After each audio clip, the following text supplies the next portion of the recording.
So in this democracy, if you can make it be a slave democracy, okay, people are going to fight for there to be slaves. And if you don't believe there should be slaves, you have to fight for it. So this is about responsibility, and it's about assuming responsibility for the battles and struggles that come with democracy. Before my father passed away, he was reading about Ida B. Wells, and he kept saying, "Man, check out this book on Ida B. Wells. Check out this book on Ida B. Wells." And she struggled with it. And reading about her struggles gives you the tenacity to put yourself on the line for what you believe. So, I speak about it, but I didn't have a good time with stuff. Not from kids, and also not from adults who were running stuff. But in that time, it was life. And it wasn't so much entitlement about it. It was a fight. And it still remains a struggle. And I'm going to conclude what I'm saying and say, let's check out Stacey Abrams right now in Georgia. We got to understand. Absolutely. Let's check out what women had to do to fight for the right to vote. And I'm just talking about that because I started to think about my mama all the time for some reason. With the Ever Funky Lowdown, I wrote about Fannie Lou Hamer, who was my mama's absolute girl. She loved Fannie Lou Hamer. I mean, Fannie Lou Hamer, that's when maybe black people would be on television doing something serious, maybe 3 times a year during that time. So if there was some black people on TV, everybody would call and say, check out Fannie Lou or check out so-and-so.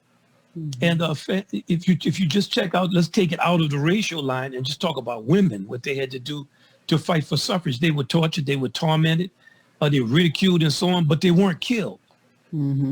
Okay, let's always remember that. So this is a struggle. If the space that you want to live in doesn't exist, you have to make it exist. And look at what Stacey did. She was called fat. She was called a monkey. She was called ugly. Look how close she came to becoming the governor in 2018. And she said, hey, there was a lot of irregularities in this vote and y'all got me. But I'm going to be here and I'm going to be back. That's the democratic spirit. Not, I wish all the opposition would go away.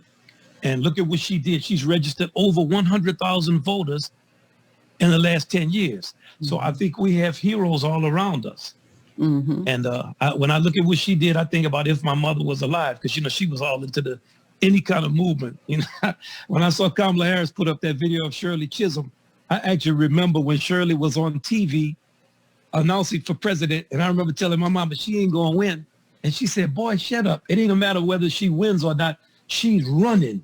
So, know, it's like, and I looked at Kamala make that same kind of thing. And what Shirley said, and I don't remember exactly what she said, but I do remember her and Barbara Jordan, too, who I never want to forget, just because, Mom loved Barbara Jordan, too, from Texas. And she said, I'm doing this so other people later will, and it's at odds with our constantly fighting generation against generation. And I think with Kamala, when she brought Shirley out, I love that.